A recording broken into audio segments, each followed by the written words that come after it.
Magic versus miracles.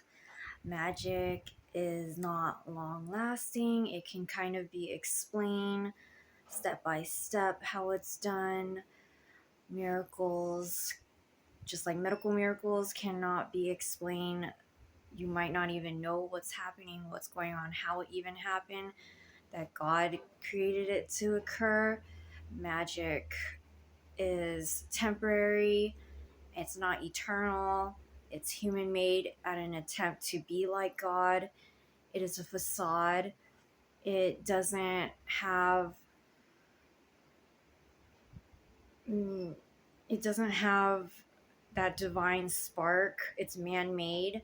Miracles are expressions of God and how we are receiving it and how he works through us and guiding us. Miracles are versus magic. Miracles happened in ways that we cannot possibly imagine. One miracle for me that stood out versus the magic that I attempted to create in my life is where coming there was a time where I was dealing with, if it was my creation, I that was the magic part, where trying to create my own income, create being in a place of self-sufficiency and figuring out a small vision I had received, a divine download of living off grid, creating a life that was away from the city. And I had some of the ideas. I did all the research, try to do it on my own, try and figure it out. That was the magic, trying to willpower it all. But I know I got burnt out, exhausted. I knew I couldn't do it on my own.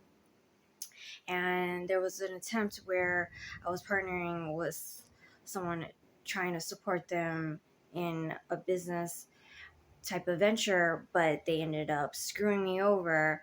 And at that time, I was very it traumatized me to the point where I was not trusting anyone. I would try to invest in things like that. I would invest in myself, but if it was something that I had no clue about, I would be very hesitant. I would try to do all the research. But there was a time where I was on my knees praying, like praying to God, where am I supposed to go? What am I supposed to do? Where am I meant to be with who I resonate with? That in a place where I am to be the greatest I can possibly be. And it was through that prayer I was led to um, the Off Grid Dream Life. And when the offer happened, I just went for it, even though my ego would have just been like, no, you don't know what's going on, you have not enough details. But it was an absolute miracle of just having faith and trusting and saying yes to getting a plot and going and checking out everything. And thank God for that miracle, instead of focusing on hanging on to the magic.